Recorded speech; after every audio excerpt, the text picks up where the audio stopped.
Thank you.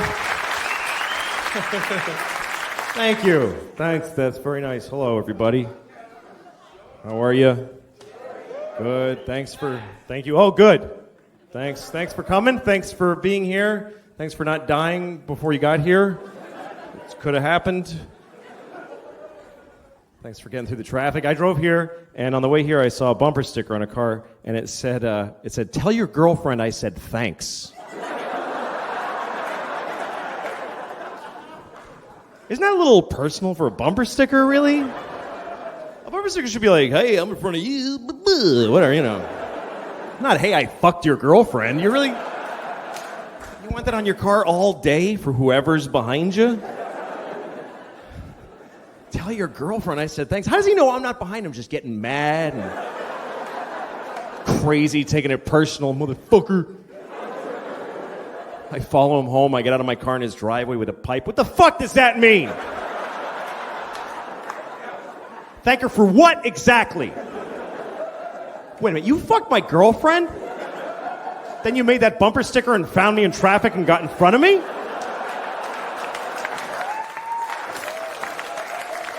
Motherfucker. And I just beat him to death with a pipe right there in his driveway. And jerk off on his corpse.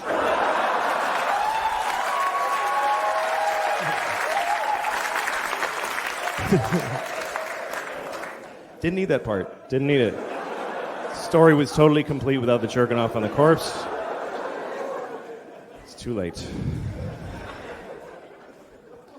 I was at a bar the other night. Doesn't matter where because I'm lying, but I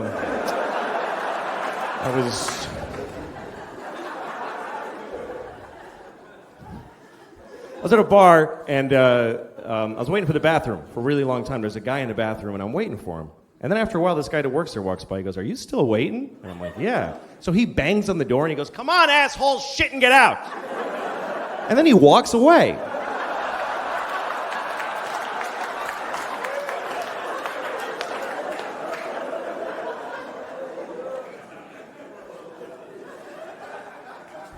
I was in New York. I went to this Polish meat place in New York, and I go to the guy at the counter. I was like, "Hey, can I get a sandwich?" And he's like, "Yes." And he just made me a sandwich.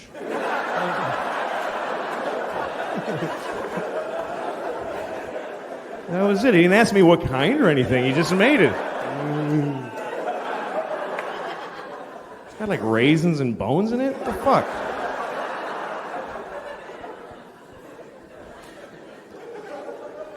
People from other countries eat weird food, man. I was in Chinatown, and you know where the groceries... I know that's not another country, but you know... you know when the grocery stores in Chinatown, they're for the Chinese people to eat their actual food, and I was in one of those, and they had duck vaginas. I swear to God. A huge barrel of fucking duck vaginas with a scoop stuck in it.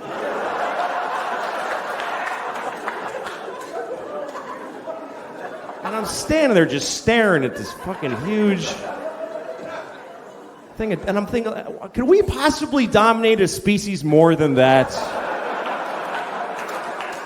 Than that we're selling their vaginas in a fucking barrel? Fucking ducks are just like, dudes, Jesus. You won the war. Take it easy. You don't have to sell our vaginas. I didn't get any because I don't want to know what if I love duck vaginas? I don't want to find out.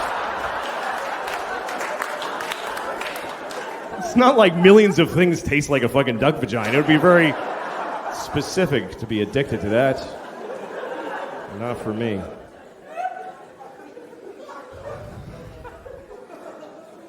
I have this friend, he has a phone that can IM, he can instant message, and so now I really want him to die because I'm sick of getting these fucking messages from him on his phone. I'm in a shoe store. That's the whole message. We're not secret agents. I don't need to know where you are. So I get this message from him. He says, "I'm on an airplane in Seattle." So I wrote back and I said, "Well, I hope your plane crashes." And he gets pissed off and he calls me, "Take it back. We're about to take off." I'm like, "Fuck you. I hope it crashes. I don't have to take it back. Hope it crashes twice. Hope it crashes and kills Happy and they go, fuck it, let's try again. And they take off and crash again. I hope that happens. Sincerely, I hope it. And he tries to make, he goes, well, how are you going to feel now if my plane crashes after you went and said that? I'm like, are you shitting me? That would be amazing. To know that I can do that? I'd happily trade your life for knowledge of my powers. He's one of those guys who just makes you hate him because, you know when you have a friend that you hate, you can't break up with your friends, you know? He always starts conversations that I don't want to have. You know, he's like, hey, what would you do if you had a time machine? I'm like, fuck you. I don't... You know what? I wouldn't use it. I just let it sit in my house. I'd put a drink on it. And yeah, I got a time machine. I never even wanted it. I don't know. I'm not interested. I'd use it to go back 30 minutes ago and punch you in the fucking face before you ask me that. That's all. One use. So he goes, well, here's what I would do. Because, of course, that's the whole fucking point of asking me, is to stare at me while I say mine and then say his.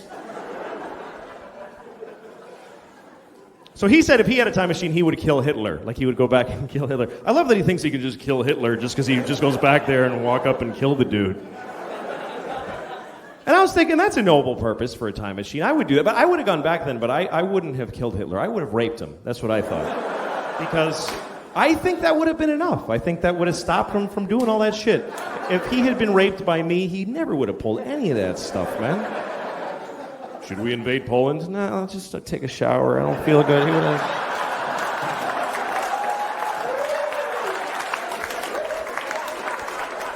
Low self-esteem and, you know... I'm not condoning rape, obviously. You should never rape anyone. Unless you have a reason, like you want to fuck somebody and they won't let you, in which case, what other option do you have? How else are you supposed to have an orgasm in their body if you don't rape them? I mean, what the fuck?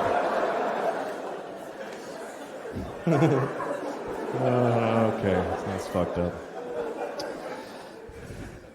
So, here's a weird thing that happened to me. I have this T-shirt and it says "Awesome Possum" on it, and it's got a picture of a possum.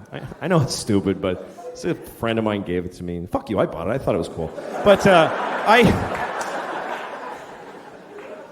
I'd never seen anybody with the same shirt before, with the Awesome Possum shirt. And I was in this coffee place in L.A. You know, like a coffee, not like Starbucks, like an indie coffee place where all the cool people go and they're like, ew. And I think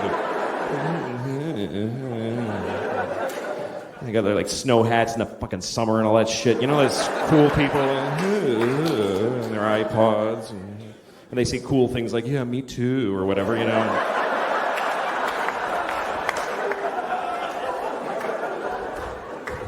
And I just stand in the doorway and fucking hate them. I don't know why I go to the place. I think it's because I hate them. I just hate, there's a certain part of the culture I just hate. Because I grew up in Boston, and in Boston, people just beat the shit out of each other. For no reason. They just beat the shit out of each other. But I kind of think you need that, you know, to keep quality control. Because in places where that doesn't happen, people are just too free and fucking, they're just a bummer, you know? Like, I was once on Venice Beach, and I'm jogging, and there's this guy rollerblading towards me. And he's got rollerblades on and just a thong. Just a fucking thong that's just grabbing his dick and balls and just fighting with it, going, stay in there. And then he's just totally naked otherwise, and he's got this Kenny G hair, and he's just rollerblading like...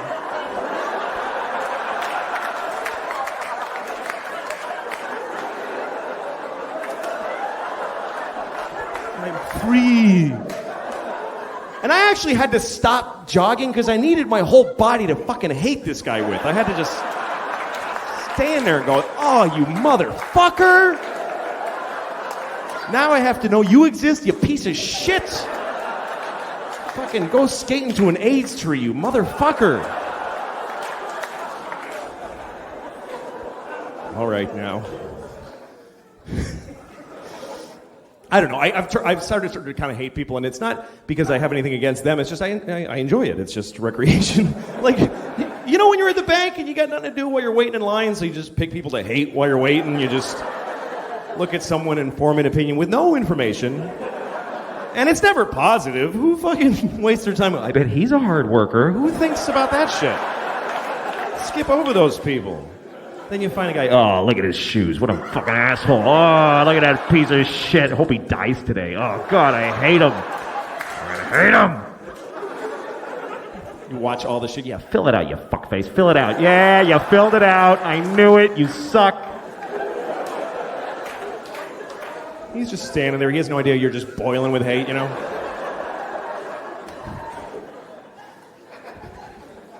I feel people hating me sometimes, you know, like, I was at the post office and I'm at the line, you know, it's one of those things where there's a long line and one window open. So everyone's just like, everyone's mad. But when you're in the line, you're in the hate group. You get to be part of the group and you're all looking at each other going, like a silent movie of impatient people, you know.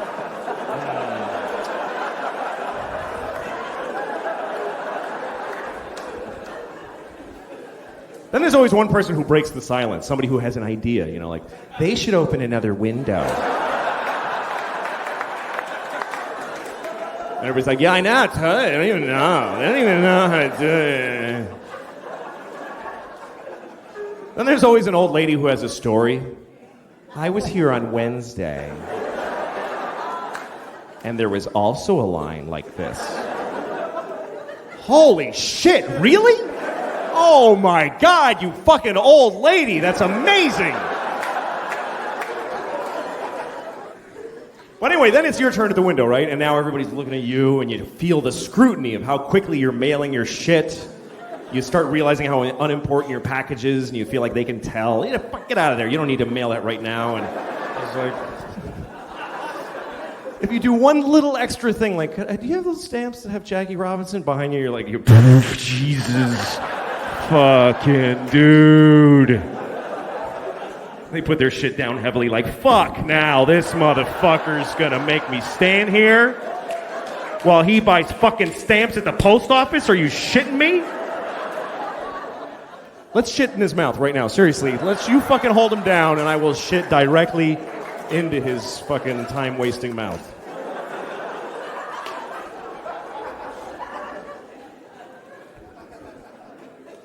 But anyway, yeah, so I was in the coffee place with the young people. and I'm standing in the doorway just fantasizing about walking around just hitting their cups to the floor like this, you know. Fucking bagel and coffee and bagel. And I see this guy, he's like 20 years old, and he has the awesome possum shirt, just like mine.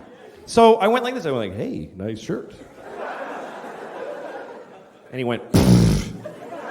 And he walked away like I'm a piece of shit. And I stood there and I was so mad. I just thought, fuck him, man. We have the same shirt. It's an unusual shirt. It's perfectly appropriate to fucking do this shit. Why does he have to make me feel like an old fag just because I want to make a connection with another human being? Is his generation just too cool and ironic? Ew, that's lame. The older guy wanted to... fucking young cunt. I hope he dies. Like, that's how mad I was. And as I'm standing there, like, in that anger, I look down and I realize I'm not wearing the shirt. I don't have the...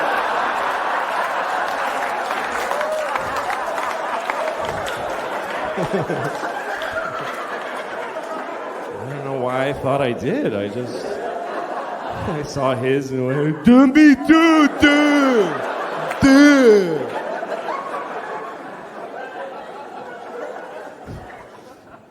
Hey, this is interesting. The other day, a guy told me to suck a bag of dicks. That was interesting. I never heard that before. Total stranger told me to suck a bag of dicks. A whole bag of them.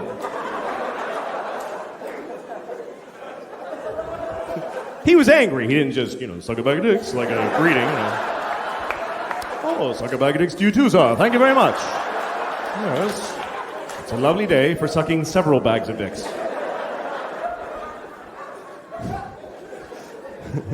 No, what happened was I cut him off in traffic. It was just one of those things where I had to get in and no one was in my car to judge me and I just fucking, I just decided...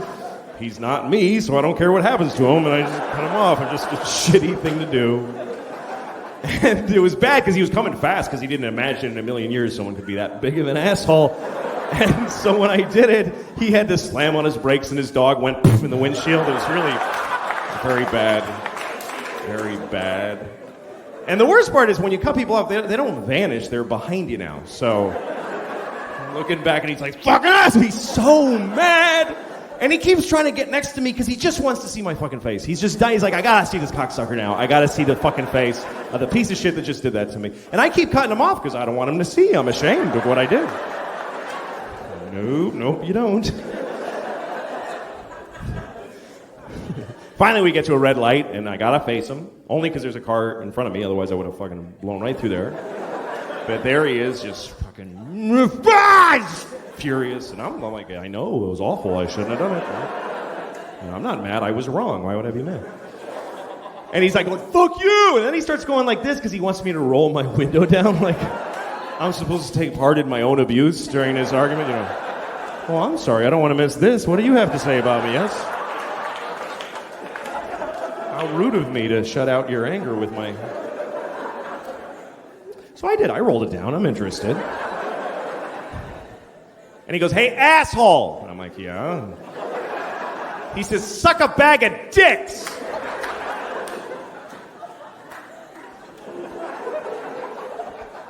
And then he drove away. And I was kind of sad that he drove away because I had a lot of questions. That concept of sucking a bag of dicks, it's just weird. Like, first of all, when you picture a bag of dicks, what do you see when you picture a bag of dicks? Is it like a plastic bag and they're all mushed in together like chicken parts and with a date written on it with Sharpie, keep it in the freezer? Or is it like a paper bag and they're sticking out like baguettes, kind of like you went shopping?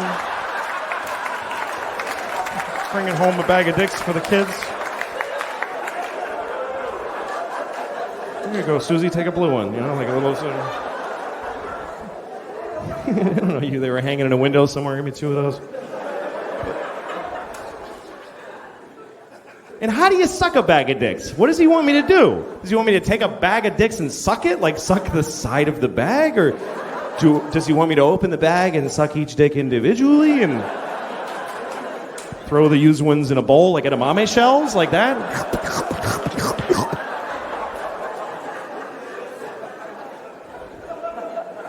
Do I have to make them all come? You know, like how...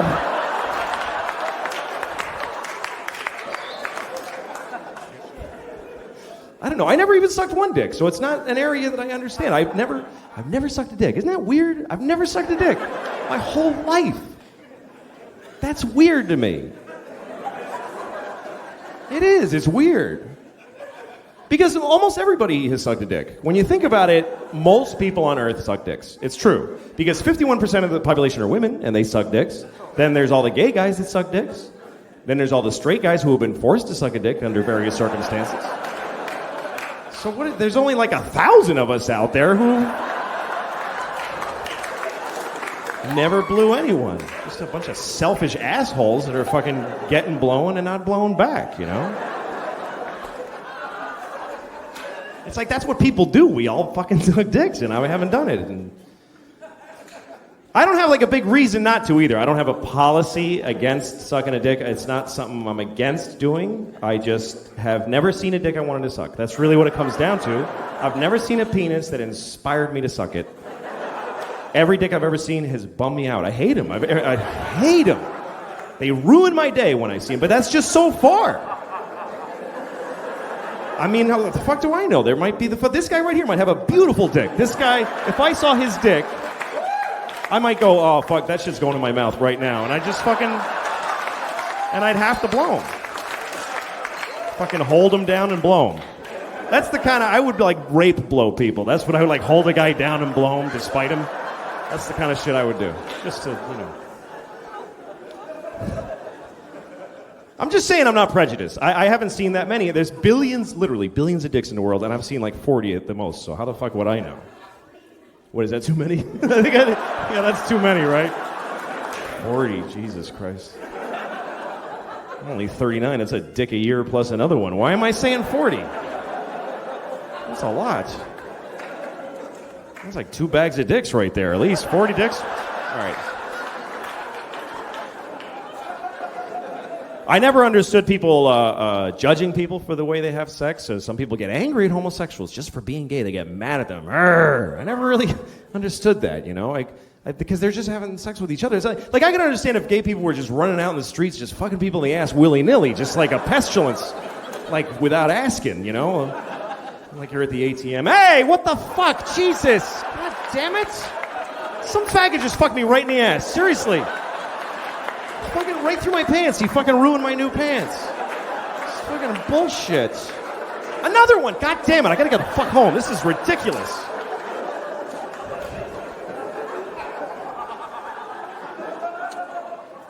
But they generally don't do that, so I don't know what the fucking problem is. People get mad. They don't want them to don't get married. Well, you don't have to go to the wedding. What the fuck? You don't have to buy him anything? It doesn't matter. So, some people go like, well, then a guy will marry his dog. Good. Fucking I hope he blows his dog. Who gives a shit? It doesn't matter. It doesn't have any effect on your life. What the fuck do you care? Or people that try to think, talk like it's a social issue. Like when you see someone stand up in a talk show and say like, how am I supposed to explain to my child that two men are getting married? I don't know. It's your shitty kid. You fucking tell him. Why is that anyone else's problem? Two guys are in love, but they can't get married because you don't want to talk to your ugly child for fucking 5 minutes? Who fucking cares about your shitty kid? He's probably a faggot anyway. How stupid is that? All right.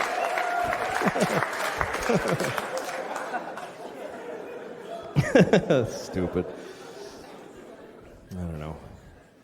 The only thing that bums me out though is that you're not supposed to laugh at gay people when they're funny, because sometimes they just are. They're funny. Like I lived in New York for a lot of my life, and in my neighborhood everybody was gay, and some guys are just a guy walking down the street, but some gay guys are a guy in little shorts and a half shirt and combat boots spray painted green and a whistle, and he's standing on the corner going, "Hello, it's fucking hot outside." That's not a stereotype. Those guys fucking exist by the thousands. And when I see them, I laugh really loud. I just do. And people are like, don't laugh at him because he's gay. No, I'm not. I'm laughing because he's fucking weird and silly. He's hilarious. How am I supposed to react? Hello? Oh, hello. Hello, yes. Seriousness is, yes. It's stupid. The one guy I would blow, based on who he is Ewan McGregor. There is this one guy out there. I gotta say that I have no gay inclinations except for I met this fucking dude in person. I was working on some awards show, and there he's standing right there, and I was like, fuck! Like I was just blown away. Like Jesus Christ, he's fucking beautiful. And he looked at me and he was like, hello, and I was like, I fucking shivered. Like I started shivering. Like, fuck! It's fucking gorgeous. And like a week later, I was like staring off into space somewhere, and I realized, fuck, I was just daydreaming about Ewan McGregor. Like seriously, I'm not gay in any other way except for I want to fuck that guy right in the face. I totally want to fuck his face. I want to fuck the shit out of his face. I want him to fuck me. I do. I want him to fuck me.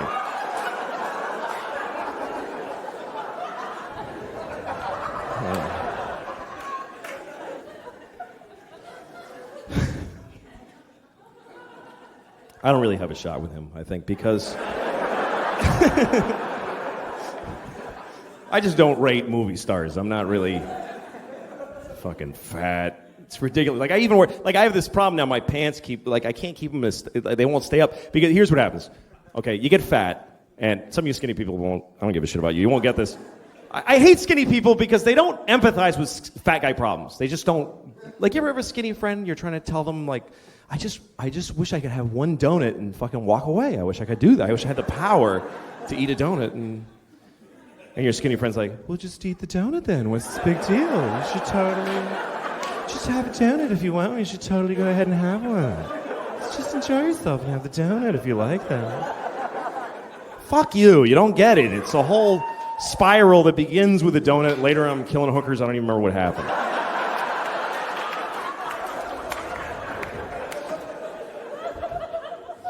But so here's what happens. You get fat and your pants start to get tight, right? And then you get fatter because it's not like, oh, I'll stop eating now, you know? And then suddenly all your pants fucking hurt. Like every pair of pants hurts. And then you eat even more because it's like, fuck it now, man. Who even cares? Fat shit. Fucking obsessed with food. I went to this fucking thing with my wife and kids where it was like the kids and their kid friends and just a house full of assholes, you know, that have kids. And I'm just standing there fucking, I just want to kill myself and I just want a bomb to drop on the whole house and take us all out. And I get in there, but then there's a plate of cookies. And like, as soon as I'm like, that's when I'm done, I'm eating every fucking cookie on that plate. That's what I'm here. That's what this all is fucking that. So, and you have to have a strategy, you know? You can't just fucking stand there and just fucking, you have to like sort of keep rediscovering the cookies, you know? You have to walk over and go like, oh, hey, so who brought those? That's cool, it's interesting. You do this. This means like I totally could not eat it, but fuck, I'll just don't want to hurt people's feelings. Brother cookie, you know, that's interesting. I can take it or leave it. Totally fucking radar back there. Okay, new people around the dish. Do it again. Hey,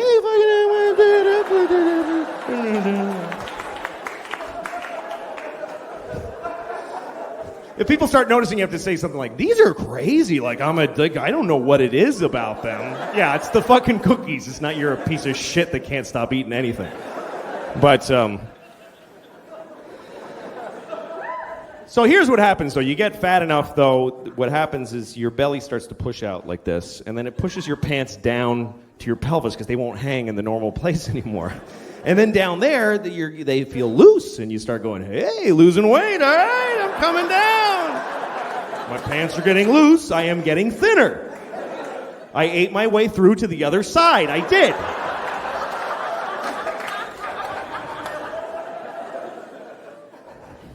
Fucking, I don't give a shit, I'm fat, look at this shit, I don't fucking care. Look at that, I don't care. It's just a sweaty bowl of fucking flesh. I don't care. Look how fucked up this is, too. It goes right in. Like, it goes at a right angle. It hits my pelvis. It doesn't, like, slope back down. It fucking goes in and then back up. It's fucked up. Like, when I'm in the shower and I'm scrubbing like this, when I get down there, I gotta turn in like this. I gotta actually make a turn. I gotta fucking cut in, or that crevice gets fucking filthy. It's ridiculous. It is. It's like a theater seat. There's like fucking receipts and shit and popcorn and fucking kids' toys and oh, fuck, what the hell? My body's just falling apart, man. I got tits now, too. I just got tits. And that is a fucked up day in a man's life. When you look in the mirror and you realize, fuck, I got tits. Because you don't see them coming. They're sort of pouting out a little by little, and then one day they just fucking fall a little, and that's it. You have tits. And they're there for good. They're not going to, like, go back. It's fucking over. That's the thing, is that I'm 39. I'm not going to get better now. I'm not going to be all ripped when I'm 48. It's fucking over. It's this or a lot worse for the rest of my life. But the tits were the worst. Because I used to laugh at guys with tits. That shit ain't funny to me anymore. Because that was an awful moment. I'm just standing there looking at all these feelings. They must be the same feelings that a teenage girl has when she gets her tits. It must be the same. It's the only thing that a 12-year-old girl and a 40-year-old man have in common is that moment.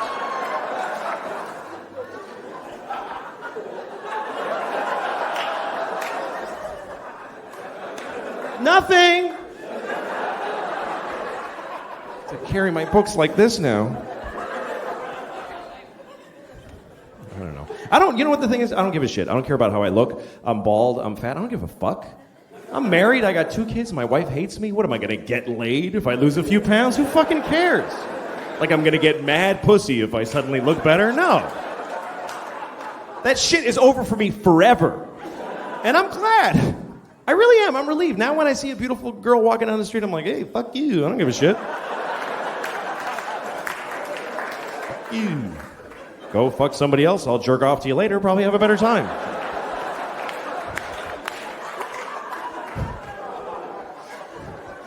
Not like she would have fucked the shit out of me anyway. Not like she would have given me her best. I never really got the best out of a beautiful woman. I had sex with a few beautiful women, and they didn't really rock out on my dick so much. It was more like kind of like, all right, why not? Give it a, she's kind of funny, just sort of a fucking begrudging fuck in a weird situation with a lot of regret afterwards. I've been there like that. I was in Oklahoma City. I slept with this beautiful woman. She was so hot, and she got really drunk, and she fucked me. And the next morning, I wake up, and she's looking at me, and she's like, oh, God. Oh, Jesus Christ. Oh, I can't believe y'all got to fuck me. I can't believe. She was so bummed out. I think she felt like she had raped herself with my dick. That's actually like how she felt.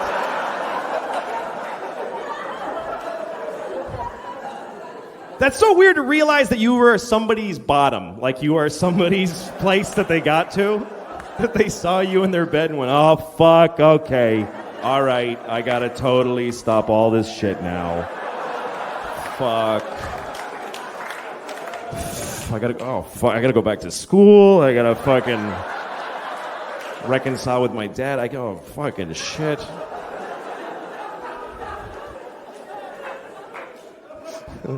I never had a period in my life where I was like really going hog wild with the babes. It was late for me when I started having sex. I was 18 before anything happened to me. My girlfriend gave me a hand job. First thing that happened to me sexually ever. And I mean, it was awesome. It was great. Because nobody had ever touched my dick. Nobody in the world had touched my dick. My dick had touched a lot of things. Because that's what you do when you're a young boy. You touch your dick to many surfaces around the world. Just fucking looking for anything that feels good enough that you don't have to talk to a girl. That's the whole... But finally, I got this girlfriend, and we're making out, and she reached down, and she put her hand around my dick, and I fucking lost it. First of all, I came immediately, and also I started farting as I came. And... No, I started farting. It wasn't just... It was throughout, and she's laughing. Ha, ha, ha, ha. That's how my sex life started, okay? That's how it started. Fucking shame and depression.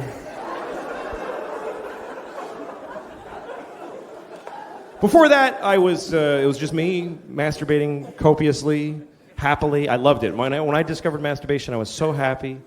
I loved it. Everybody loves it. Nobody's, oh, this fucking sucks. It's pretty universally liked. But, I remember when I first started, and I thought I was the only one doing it. And then I told my friend Jeff, and he was doing it too. So we started, that's his real name too, it's kind of fucked up that I'm saying his name. But anyway, we were comparing notes about how we masturbated. And I did it, I was 11, so I was going like this, which I actually did it like this for a long time, because nobody teaches you how to jerk off. So like, even once my dick grew, I kept doing it like this. And then I saw a movie where somebody went like that, and I was like, oh, fuck, the whole hand. That is genius. Awesome.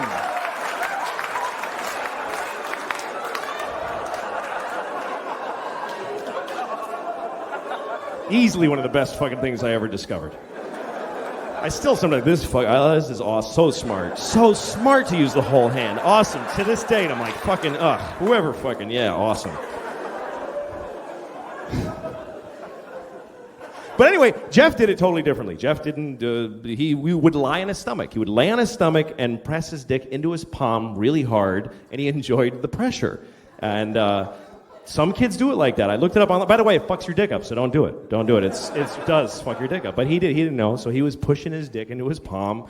And I think sometimes he would put a book behind his hand, like he just liked the pressure. And he couldn't get enough pressure. So he said to me, maybe if I sat on his ass while he did this, it would be better. So I did. I sat on his ass. And I remember that moment. I'm sitting on Jeff's ass while he jerked himself off, and I remember thinking to myself, is this gay that I'm doing this? Or am I just a really good friend? Maybe I'm just a good friend.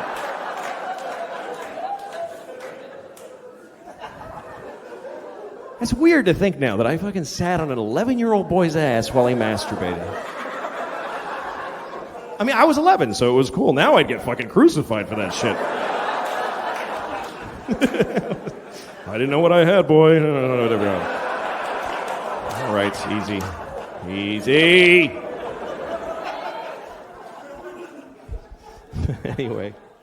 So now I'm married, and sex is very different when you're married because it doesn't exist, actually.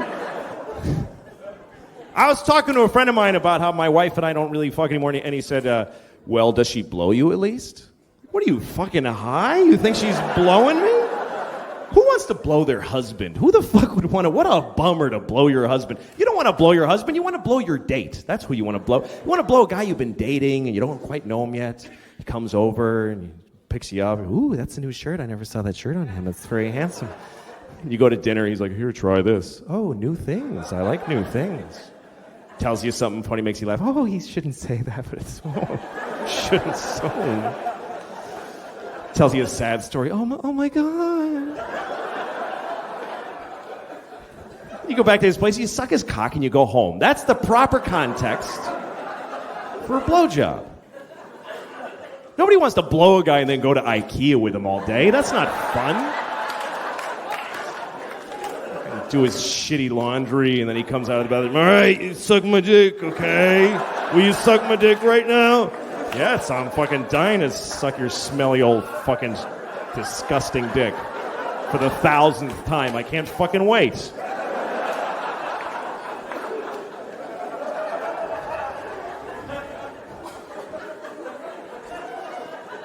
My wife gave me a hand job the other day, and I got to tell you that I think that hand job was probably the saddest thing that ever happened in America. It really was the saddest fucking thing, that hand job. Was so tragic.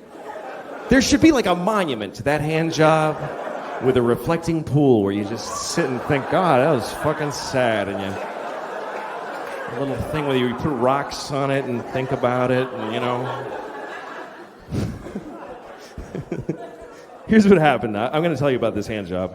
My wife and I were home in the middle of the day. The baby was asleep on our bed. The 4-year-old is wherever the fuck she goes all day. And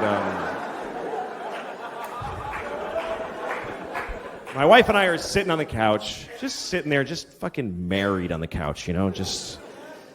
And my wife looked at me, and I don't know where she got this sort of sense that I was in. She said something like, hey, we have to go to that thing for the... And I was like, oh, who gives a shit? Like, I don't know what it was that tipped her off that I was starting to feel real bad. Here's the thing, is that as far as sex, for guys, it's just not... we just need to release. That's all it is. We just need it. Women, it's like a fucking emotional thing when we need to come just because we need to. Women, it's like they get into it. They shiver, and then they lie on their side and cry after and all that kind of shit. But for guys, it's just something that we need to do so that we won't murder people. That's all it is, really. Just maintenance. Open the fucking valve once in a while, please. The city should put a red tag on the dick that has a PSI level that's unacceptable.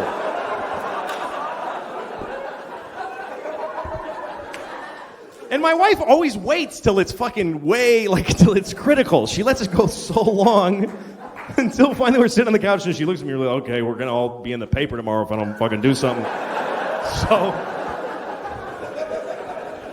she doesn't want to fuck me, she doesn't want to blow me, so she looks at me and she goes, well, would you like a hand job? And I'm like, yeah, that sounds awesome.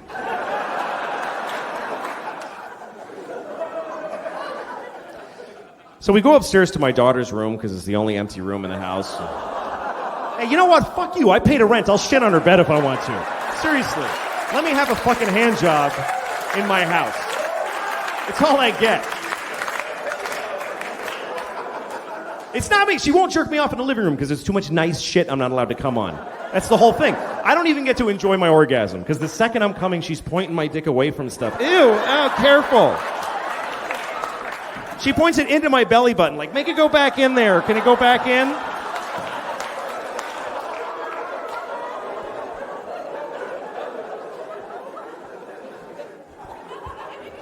All right, so I'm laying on the floor in my daughter's room, looking up at the mobile of fucking ducks and airplanes. What does a fucking duck need with an airplane?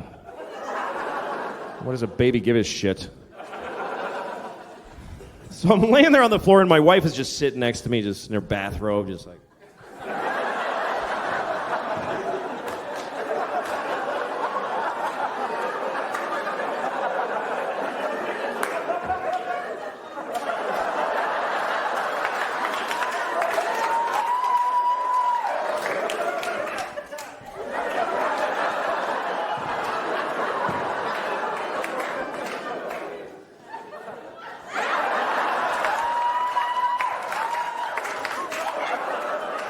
And weirdly, I'm not getting off on this.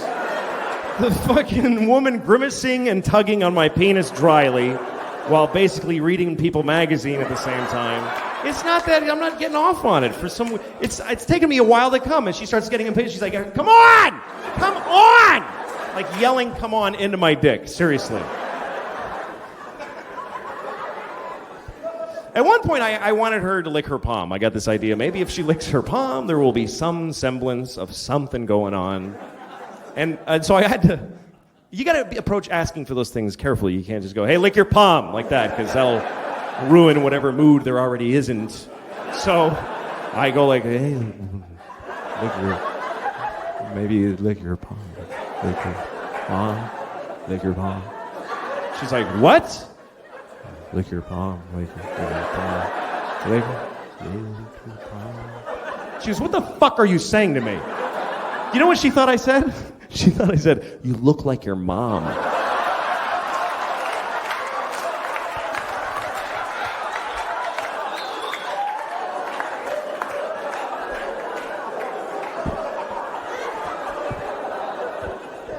So now I gotta get that out of my head. I'm trying to fucking like close my eyes and fantasize that she gives a shit. Nothing's working. And finally she goes, hey, I'm getting really tired. So you know what I did? I finally just took her hand in my hand and I just jerked myself off with her hand. She's like, oh, thank you. That's much easier that way. That has to be the lowest form of sex that's even fucking possible. To just be jerking myself off with my tired wife's hand.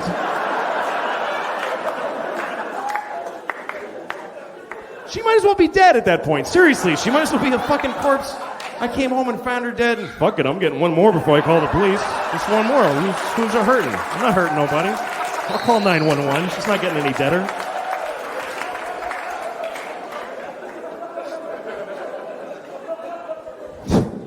Cops find DNA on her wrist. She gave him a hand job and then died of shame, I think. I don't know what happened.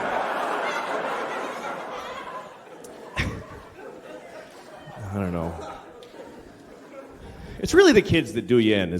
We have 2 kids. That's fucking stupid. Don't do that because you just... Mainly what it does to a marriage, it just changes the way that you think about your spouse. Because when you're married, when you first get married, you have a relationship that's so important to you and you're working on it together. But then you have a kid and you look at your kid and you go, holy shit, this is my child. She has my DNA. She has my name. I would die for her. And you look at your spouse and you go, who the fuck are you? You're a stranger. Why do I take shit from you? But it's the kids that make it very hard. We have 2. We have a baby, and I don't really know the baby, to tell you the truth, because she hasn't said anything, so I don't really know her.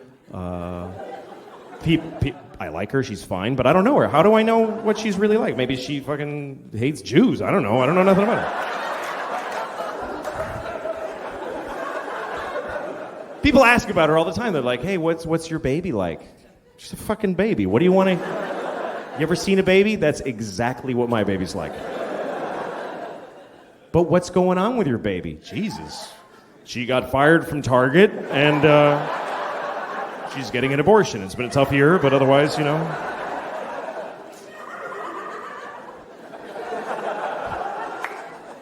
It's not a very complicated relationship with a baby. It's just somebody I have to make not die. That's really what the whole thing is. And I'm better at it sometimes than others. One time I took my daughter to the grocery store and I had to put her in the stroller. She won't go in the fucking cart. She's the only baby in the world that won't go in the shopping cart and sit there. You try to put her there and her legs curl up and she goes, ah! And fucking psycho. So I got to put her in a stroller and I got a cart and I'm pushing them both through the fucking supermarket. And then so I'm done shopping and then I go out to the parking lot and I open the car. First I start the car before I put them in there because I want it to get nice and cool because I love her, so I have to make it nice and comfortable. I do. I love my children. I love my wife. I wish I didn't. How awesome would that be to wake up one morning, fuck, I don't feel nothing for these assholes, and just walk out the door. But so far, no such luck. So I start the AC, then I put the groceries in, then I go to get my daughter out of the stroller. I got down there and I realized that the exhaust pipe is right in her fucking face. It's just fucking... I'm like, fuck! I almost killed my kid in the dumbest fucking way ever.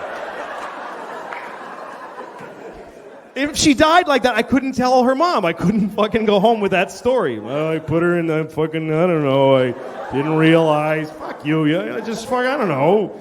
I'd have to throw her into traffic. Help! That would be better. To actually tell her that I threw her into traffic.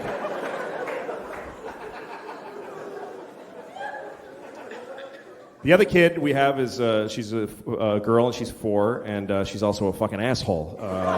It's true, man. I'm serious. I say that with no remorse. Fucking asshole. She's a douchebag. She is.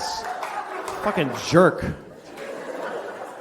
The other day, I'm like, put your shoes on. We're trying to leave. Put your shoes on, please. Put your shoes on. Put your shoes on. How many times can you say that to somebody before you just want to kick them right in the fucking face? Seriously, if you're with a group of people that are trying to go somewhere and you can't go because a member of your party just refuses to put their shoes on, that person is a fucking asshole, okay? You don't do that to people. Imagine being with a group, hey, we can't go. Why? Because fucking Bill won't put his shoes on. He just won't put them on. Fuck, Bill, what's your problem? I don't want to put them on. Fuck you. Fucking kids suck. Seriously. The other day, I walk in the kitchen. She's talking to my wife. She says, Mama, I saw a doggy today. And I was like, really? Where did you see a doggy? And she's like, I'm telling Mama, not you. I'm like, hey, fuck you. I'm just asking to be nice anyway. What, you think I actually give a shit about the dog you saw? Like that was going to be an awesome story that you saw a fucking dog. Who gives a shit? I got better stories than you. I have an interesting life. I'm on fucking television. I won an Emmy. You don't ask me what fucking happened to me today, you little bitch.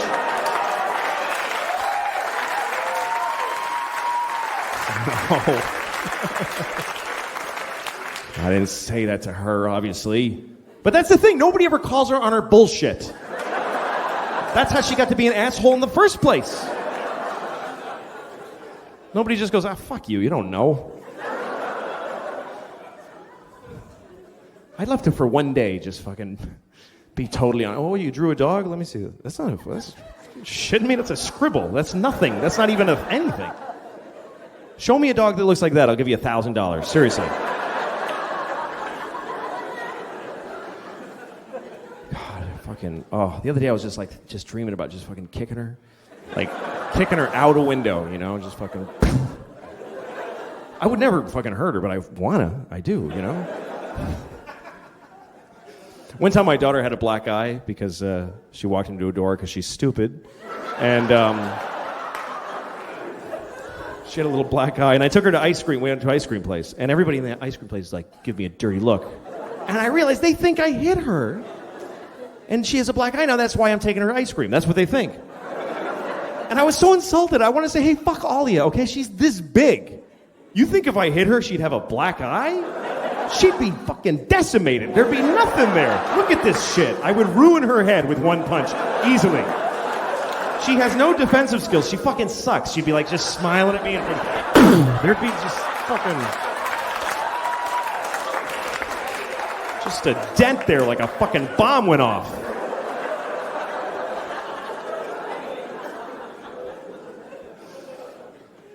I don't know. I love my daughter, but people really don't get what it's like with a kid full time. We parents make you love our kids because we dress them up and take them out. Look at it, and everybody goes, "Oh, nice." But you don't know what she's like when she comes home. The dress comes off. She fucking rubs her ass in mud. She's fucking gross. She won't fucking take a bath. Like you can't. Once you have a baby, you can't force the kid. Fuck her. Let her sleep in her clothes. I'm not dealing with it tonight. Her hair gets clumpy. She stinks. Sometimes it's like fucking just fucking rancid, stinky fucking kid. She fucking in front of people. She like scratches her asshole in front of people, like fucking deep asshole scratching in the fucking panties, and then she smells her finger. That's the kind of person I'm talking about. She's disgusting.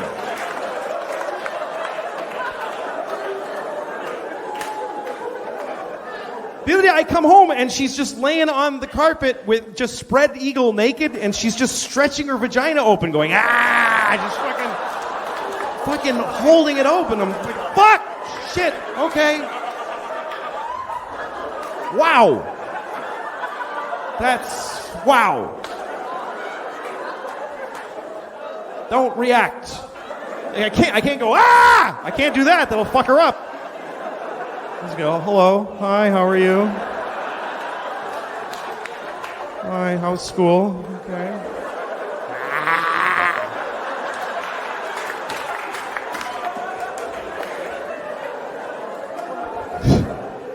I don't know what the fuck to do about it either. Because she does it all the time and I don't want to stop her because you know what? She's happy. That's the happiest I've ever seen any person in my entire life. That's a fucking human being at their happiest, just, that's what we all wish we could do. We should all be doing that, but we gotta fucking stop it though because she'll be fucking homeless if she doesn't cut this shit.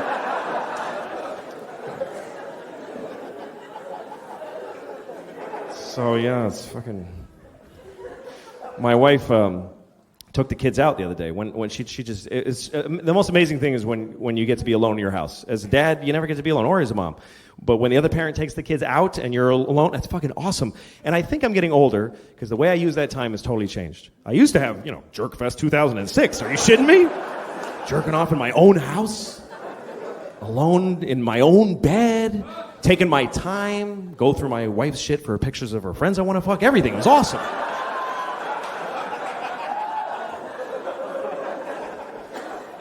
But I'm older now, so I don't do that. I don't care about that. Now, when everybody leaves, you know what I do? I just shit for hours. I take a big, long, beautifully private shit with nobody fucking with me. That's my dream in life, is to take a shit without people fucking with me. Because when you have kids, first of all, the other parent starts banging the window on the door. Get out of there! Help me! Or my 4-year-old walks in while I'm shitting. She just fucking walks in the room and does a little dance.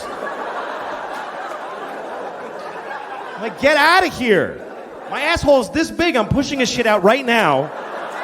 I don't want to see a cute face at this moment. That's traumatizing. And so when they leave, even if I don't have to, I just shit for fucking hour. My ass dries out. I don't care. I stay there because I love shitting. That's how old I am. I love to shit. It's my favorite thing. I don't know why they call it number 2. I think it's easily the best one. It's in my book. It's number 1.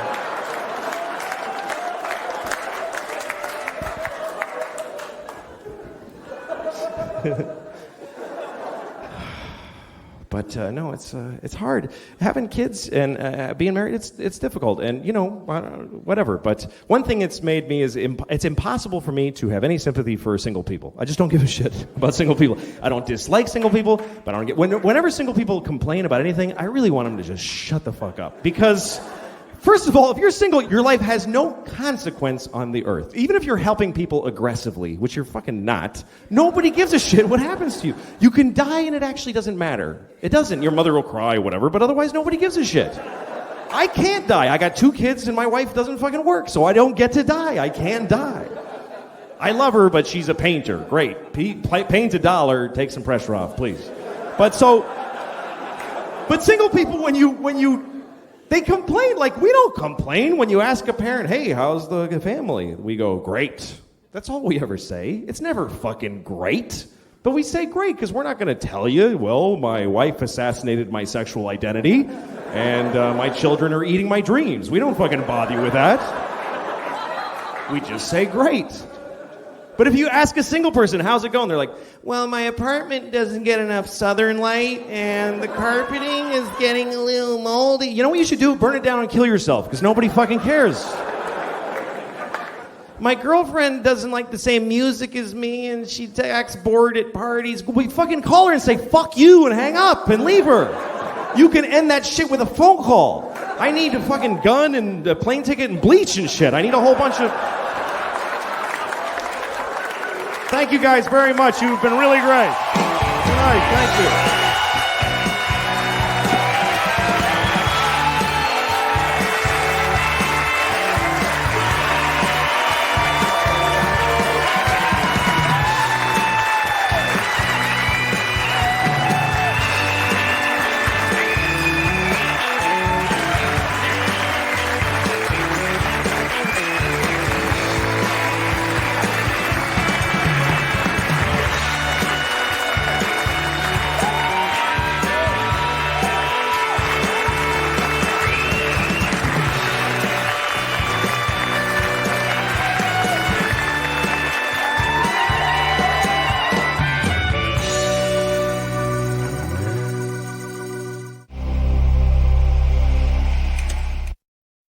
how entitled people think they are. People really think that they have shit coming to them, you know? And people think nothing bad should ever happen to them. For some reason, you shouldn't even have accidents happen to you. I was in a restaurant the other day. This guy, the waiter spilled some stuff on his coat, and he did that thing we all do now when we get stuff spilled. He was like, "What is the meaning of this?" Just so outraged. Do you know who I am? Yeah, you're the asshole who was sitting there when that happened. So what? Maybe you'll get hit by a car someday. Nobody gives a shit. You're not entitled to anything in this world. You have to realize that from the moment you're born, from the moment the last of your body leaves your mother's vagina, from the moment that your foot stops touching your mother's vagina for the last time, hopefully, unless you later kick your mother in the vagina, which you should not do. Just my opinion, but you should not. There are very few legitimate reasons to kick your mother in the vagina. There's 7 of them, actually. But I'm not going to tell you what they are, because I know what you'll do. Because I need to come. I need to. Coming is a need. I came the first time when I was 12, and I haven't skipped a day. I come every day, and I've fucked maybe 20 times in my life, so it's just been me doing most of the work. And I really, I jerk off way too much, and it upsets me. I don't know why. Maybe it's because it's so selfish. I don't know what it is, but I know it's bad. I know I'm hurting somebody somewhere. There's something wrong with it. Like, I was thinking the other day that you can figure out how bad a person you are by how soon after September 11th you masturbated, like how long you waited. And for me, it was between the 2 buildings going down, so I had the feeling that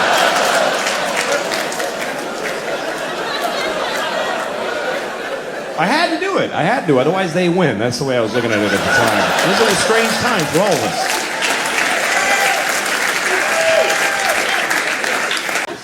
I was reading to my kids the other night. We have a rule that if they get their teeth brushed and their goddamn pajamas on by 7:30, I'll read a book. Those are the rules. I'm always glad when they get ready, because I like to read to them. I do. I love reading to my girls. So we read a book the other night. We were reading Tom Sawyer. I'm reading them Tom Sawyer because Mark Twain, great author, and they're 5 and 9 years old. They're young for it, but they catch up to it, and they're fascinated by all the language. He uses big words and beautiful writer. And I picked Tom Sawyer, not Huckleberry Finn, because Tom Sawyer is a nice kid. Goes to school, he goes to church, lives with his aunt. Now, Huckleberry Finn is a dirty little homeless little white trash creep. And the main problem is that he won't stop saying nigger. I mean, 40 times a page. I can't sit on my daughter's bed and just say nigger all night and then put her to sleep. I just ain't gonna do that. Anyway, I'm reading him Tom Sawyer, and it's a real nice book, but then all of a sudden he runs into Huckleberry Finn on the street. And then Tom saw his friend Huck Finn. I'm like, oh God, okay. All right, let's take it easy here, fellas. Let's just have a nice, quiet conversation here. Let's see how this goes. Huckleberry Finn was carrying a dead cat. It's not a good sign. He's walking around with a dead cat. Tom Sawyer says, what you doing with a dead cat, Huck? Huck Finn says, gonna cure my warts. All right. My kids are fascinated. Who told you could cure warts with a dead cat? Well, Tom Wilson did it. He learned it from Jack Johnson, who learned it from some nigger down the street. Oh, God. All right, girls, listen.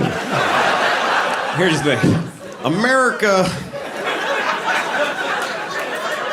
People would say this word, and it's not a good word, and I don't know why. I'm sounding like Bill Cosby right now. But people used to say this word, and this is not a nice word to say. And so we remember. I told the girls, these boys are racists. These boys are racists, and they're not nice boys. I think we can still enjoy the stories about the fishing and the trading, and it's weird, man. There's that's part of our history, and we have to know it's there. And how do you cope with shit in your past that's bad? Like, how do you try to feel like a good country when you've done shitty things as an entire nation? How do you take your past and still feel good? Like when I was 8 years old, I showed my penis to a girl with Down syndrome that lived down the street. And I gotta walk around living with that every day. I gotta wake up as that guy. I was 8. If I did it yesterday, it would be considered a lot worse. But I'm still the dude that did that. I was just a kid, but this is still the penis that I showed to the girl with Down syndrome by the dumpster behind Kentucky Fried Chicken. That happened. Those were my values at 8 years old. And I know that's an awkward thing to equate to slavery in America, but it's kind of the same thing, because that shit happened here. I was in upstate New York in a small town, and I was standing in front of a drugstore. And in the window of the drugstore, they had a wheelchair on display in the window. Is that really an impulse purchase?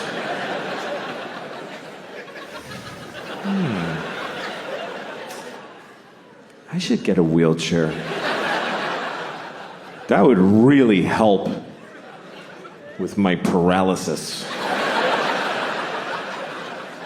Then I wouldn't have to drag myself everywhere I go, like I've been doing for 10 years since my legs were blown off at the marathon.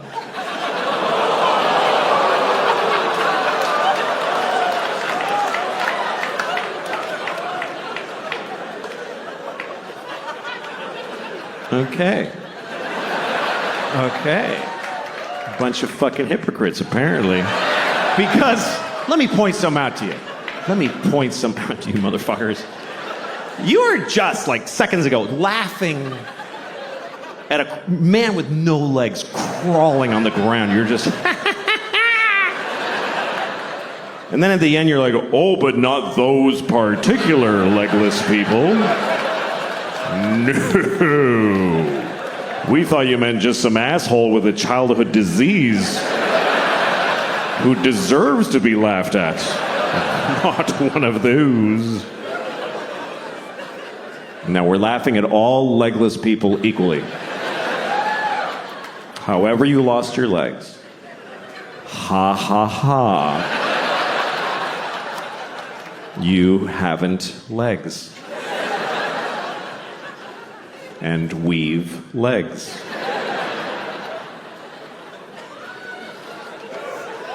I have legs. I have 2 legs. 2 fucking legs. That's the maximum amount. I fucking love having 2 legs. I fucking love it. I wouldn't like having no legs. I really don't think I would like it. I think it would suck. I think it would suck shit out of the balls of Christ. It's an old Southern expression. It's not used like it used to be. I think 2 legs is better than none. That's what I think. That's just my opinion. It's not popular. You're not supposed to say that because you're supposed to always be very positive about disabled people. But I think that puts pressure on them to be positive. What if they don't want to be? Because the only story we want to hear is about the amazing disabled people. He's amazing. He lost his legs and then he won the leg-having contest.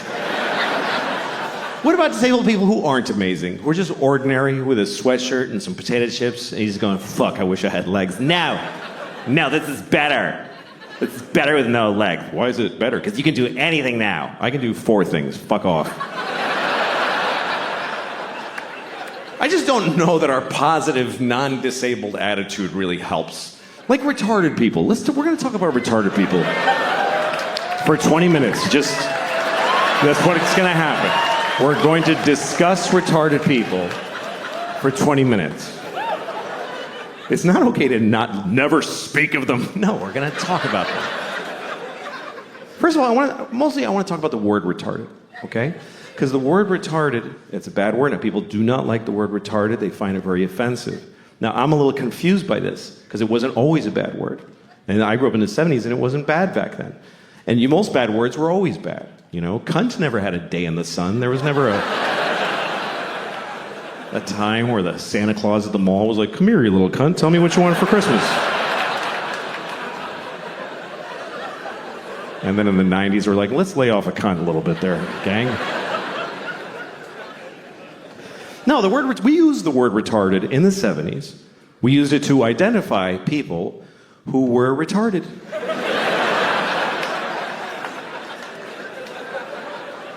It wasn't controversial. It wasn't like, he's retarded. It was like, he is retarded.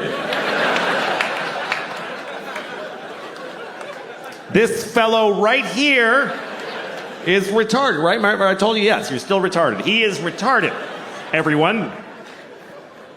And I grew up in Boston. We didn't say retarded in Boston. We said retarded. He's retarded. God bless him, he's fucking retarded. That's the way we used it. With love. Help the retarded. That's what people said in the 70s. Help the retarded. There was a lady outside the supermarket near my house every Christmas with a bell. She was like, help the retarded. Help the fucking retarded. You gonna tell me she was a bad person? She was helping the retarded. And I feel like we had more of them around back then. I haven't seen one in years. In the 70s, there was a retarded guy in a windbreaker on every street corner. We were using the word, and they were more in our lives. I swear to God, they were more. They were in our culture. There was TV movies about retarded people all the time. Tonight on ABC, a retarded boy's dream. There was one, I remember, with Sean Cassidy. I don't know if you remember Sean Cassidy. Some of you are too young. But Sean Cassidy, he began his career as a teen pop idol. He was a 13-year-old boy with a very hit song called Da Do Run Run. And he had feathered blonde hair and juicy lips. And he's on the cover of Teen Beat magazine. And everybody liked Sean Cassidy because he was sexy. He's a sexy boy. I thought he was sexy.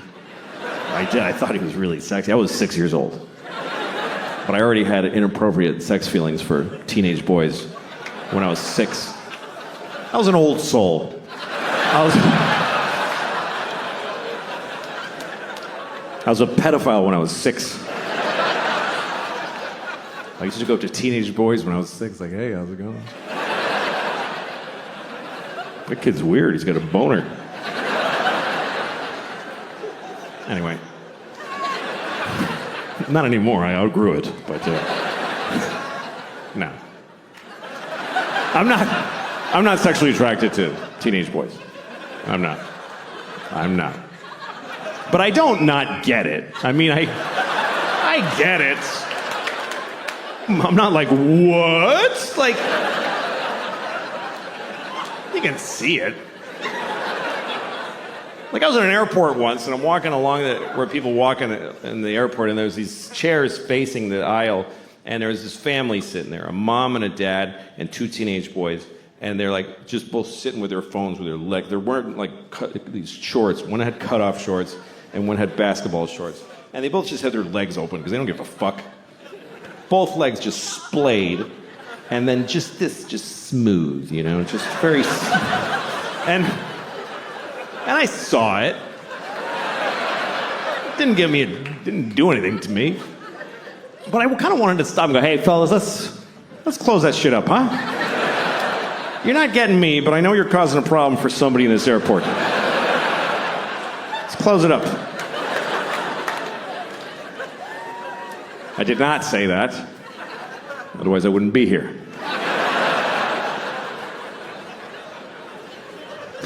Anyway, let's return to the comfortable subject of retarded people, shall we? So Sean Cassidy. Sean Cassidy was a teen singer who then grew up. He was about 18. Now he was, old and gross. Nobody wanted to fuck him. So he started to act.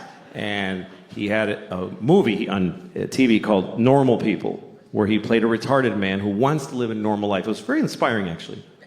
And at one point, he didn't do like a big retarded character. He wore thick glasses, he talked like Elmer Fudd, that was the whole thing. So he goes up to the guy who runs the group home he lives in, and he says, I want to get a job. And the guys who runs it is like, Republican conservative. So he's like, you can't get a job, you're retarded, And, but then there's a liberal lady who works there, and she says, of course he can get a job. He's as good as anyone. So they let him get a job as an air traffic controller, whatever was available. And then he meets a woman who's also retarded who lives at the group home. He falls in love with her. It's a very nice love story. And he says, we want to get married. And the guy says, she says, but they're in love. So they get married. And then one day he says, we want to have a baby. And the liberal lady says, no fucking way. And they just shut them down right there. And that's the end of the movie. I swear to God, that's just how it ends. And the point of the movie is just, hey, there's a limit. Like, that's, I guess, what the point of it was. And that's pretty intense. But hey, retarded people were on television. We were talking about it. We were dealing with it. And they said the word retarded about 50,000 times in the movie. Now we don't say the word, and I don't see them anywhere. I guess that's my problem with it. And also, the word is not basically a bad word. It's a medical term. But it became a bad word because it's used as an insult, really. Not towards retarded people. Nobody does that. Nobody calls retarded people retarded to insult them. What would be the point of that? It would be like going up to a chair and saying, you're a fucking chair. Like, what are you doing? No. People use it on their friends. Like, you're at a bar, your friend's like, I don't have any more money for beer. And you're like, you're fucking retarded. Do you know that? And in that moment, no one retarded is insulted. They're not. Do you know why? Because they're not there. Because we don't include them in our lives. They're not at the bar. How many of you have a retarded drinking buddy that you hang out with? No, you take them to the zoo when they're little and then fuck them.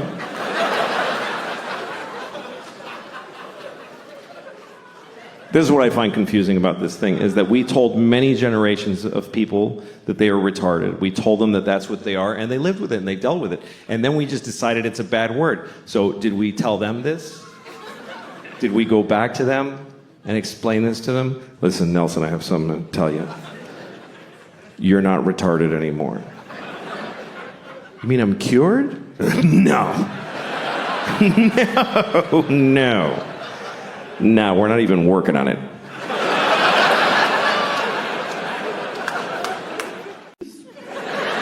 You don't put here in America? I said, no, we don't put a glass thermometer filled with mercury in our anuses. You fucking savage. Well, we do it to babies and dogs. Because they can't talk. Every American baby's first words is, get that fucking thing out of my asshole. You ever take your dog's temperature? You have to hold your dog's ass still, and then you slip it in there, and your dog looks at you like, why would you do that? Why would you do that to me? And you're like, I could never explain it to you. But I need to hold it here for 60 seconds.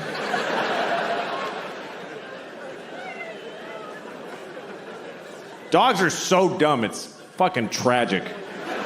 It's sad how dumb they are.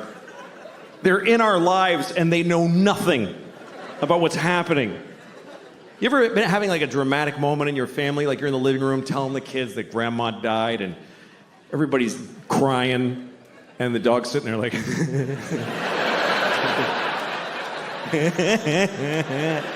I know you. They're so stupid. Incredibly stupid animals. They don't even know their own lives. They can't even handle their own lives mentally. You ever throw a ball for your dog, and your dog gets the ball and brings it, and then you throw the ball again, and the dog brings it, and then one of the times you throw the ball, the dog looks at you like, I didn't see what happened. I'm sorry, I don't know anything now. Please help. So you point at the ball, there it is, it's right there, it's right there. And the dog just looks at your finger. Because there's just no way he's gonna get this concept that there's an invisible line that he can follow with his imagination.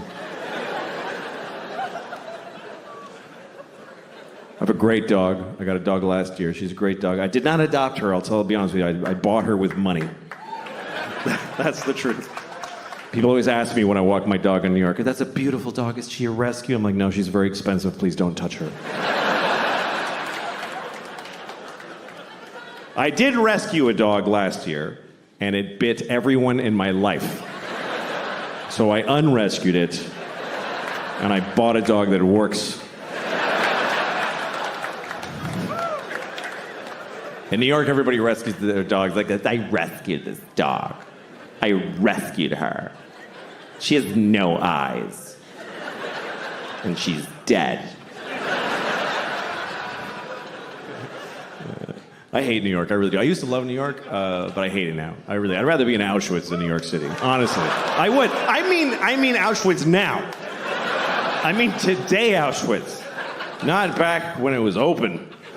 I mean now. It's nice now. There's a gift shop. People go there on purpose. They buy tickets. I think that's weird. That people buy tickets to Auschwitz. That's weird. If you could have told those people back then, people are going to buy tickets to come here.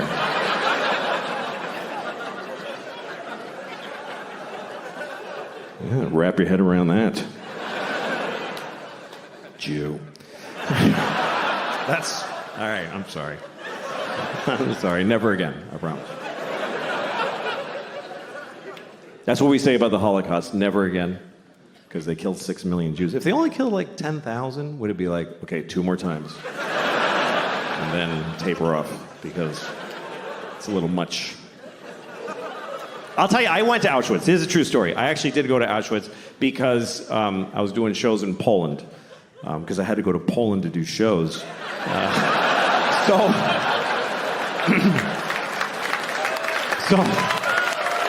I was in Krakow.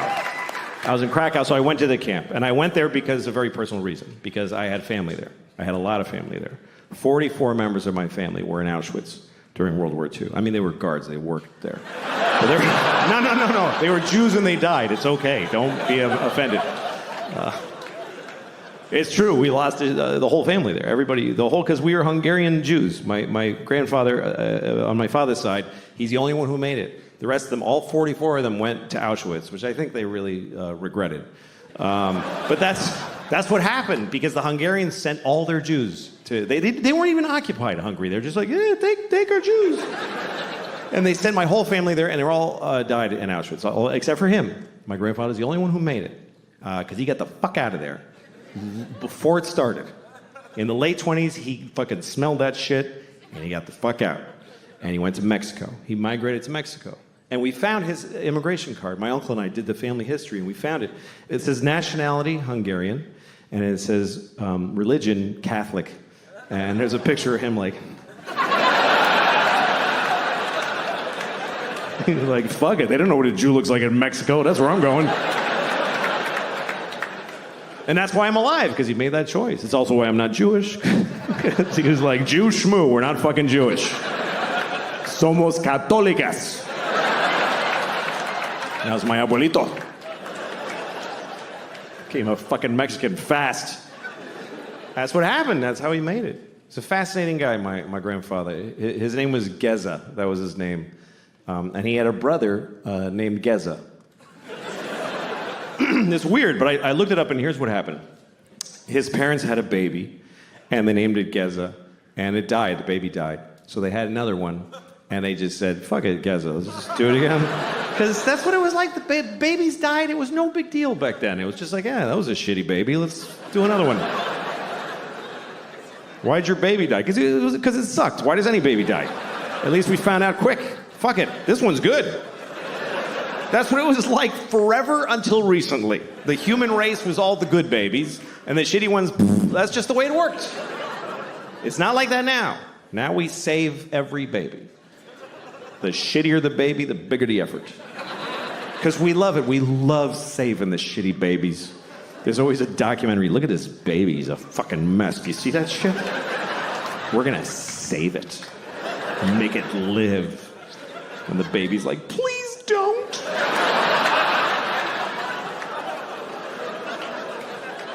But we don't like when babies die. We get more upset when a baby dies. Why? Who knows this baby? Did you hear about Jeff? No, he was here for one day. Nobody met him. And then if you die when you're old, nobody gives a shit. They're like, he was here long enough. Fuck him. You ever tell somebody, like, your grandmother died? My grandmother died. You're like, I'm so sorry. How old was she? She was 98. Oh. So why'd you even tell me?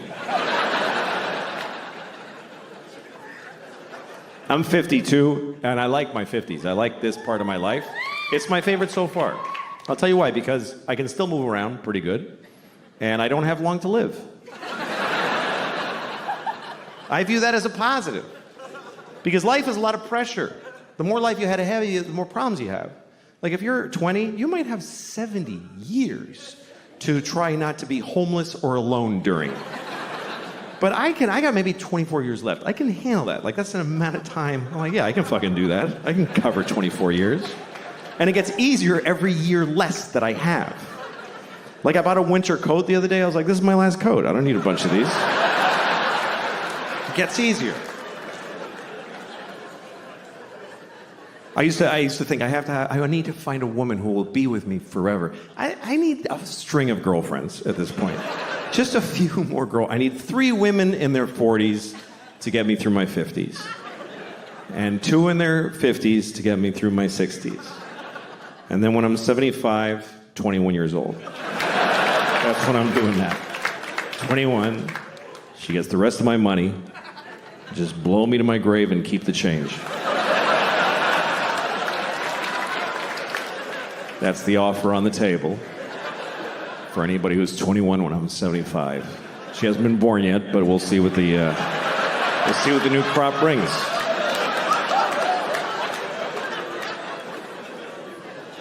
My French girlfriend, she's 42, which is perfect. She's pornographically hot, but she's willing to fuck this mess. Because you have to be over 40 to have the compassion and the sense of humor to fuck around. She likes to be on top, which I think is because that's the best that I ever look, is laying on my back. Because all the skin lays where it belongs. Like it just drapes nicely. I look about 49 and a half when I'm on my back. And if I get on top of her, it comes off, it comes away from the bone like barbecued pork. And this shit, when you hang this, it's all red and bumpy. It's like the roof of a cave. It's a nightmare. And my tits are like flappy triangles with red tips. They look like candy corn that somebody stepped on.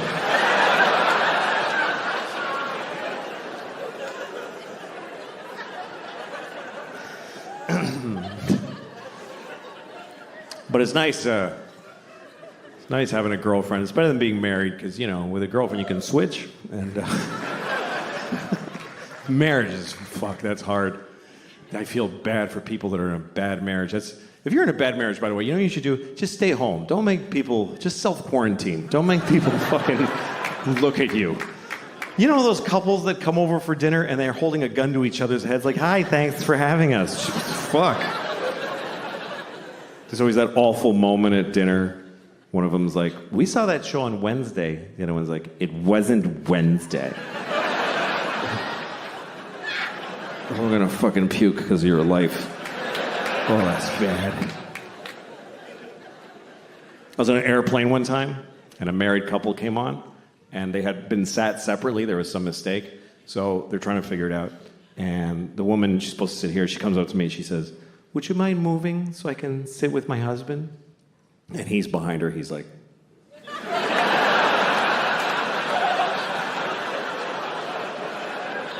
and I wanted to help him. But what am I going to say to his wife? Just, no, I won't move. Then I have to sit with her. So I just got off the plane. I didn't go on the trip. I got off the plane, and it took off, and it hit the World Trade Center. So that was, yeah, that was bad. I'll never forget that day. Oh, fuck, that was so unnecessary. That was wildly unnecessary. I don't know, man. I'm sorry. I'm fucking mentally ill. I don't know what it is. I've been thinking about this. You know, I think the thing is, I think I learned too early in my life that when I say something and people get angry, I just like how that feels. I don't know why, but I learned it too early. I think that's the problem. I learned that when I was 6. That's too young for that kind of, you know. I learned all the bad words when I was 6.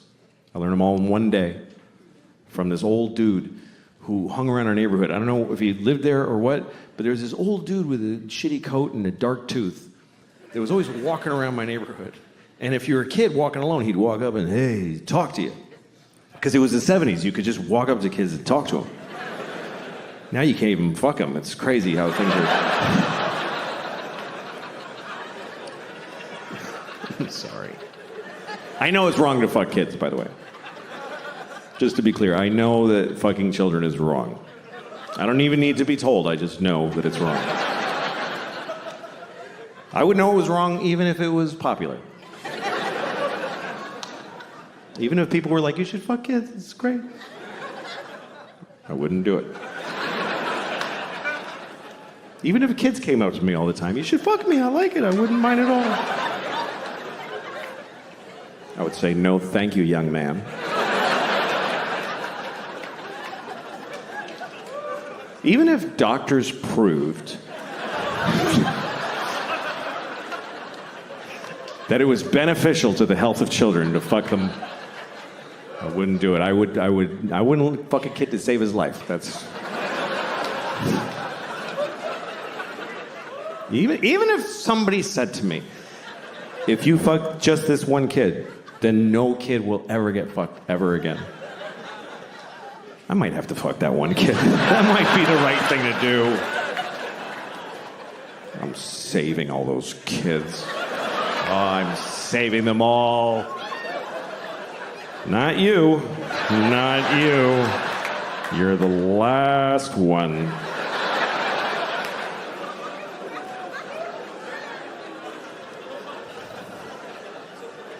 Hypothetically. Anyway, so the old man came up to me on the street, and he said, "Hey,